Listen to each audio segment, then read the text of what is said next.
నేటి వార్తల్లోని ముఖ్యాంశాలు. తెలుగు భాషపై అభిమానాన్ని పెంపొందించి సాహితీ రంగానికి కొత్త తరాన్ని అందించాలని లక్ష్యంతో రాష్ట్రవ్యాప్తంగా బాల సాహిత్య కార్యశాలలు నిర్వహించాలని తెలంగాణ సారస్వత పరిషత్తు నిర్ణయించింది.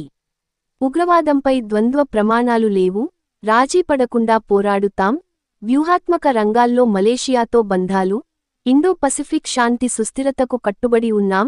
ప్రధాని మోదీ దేశవ్యాప్తంగా ఎంబీబీఎస్, బీడీఎస్ ఇతర వైద్య కోర్సుల్లో ప్రవేశాల కోసం నిర్వహించే నీట్ యూజీ 2026ను మే 3న నిర్వహించనున్నట్లు ఎన్టీఏ నిన్న ప్రకటించింది.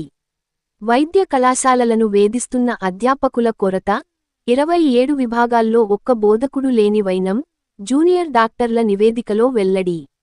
ఎండలకు ముందే వేడెక్కుతున్న విద్యుత్, ఫిబ్రవరి 6న రికార్డ్ స్థాయిలో 16,183 మెగావాట్ల డిమాండ్ నమోదు.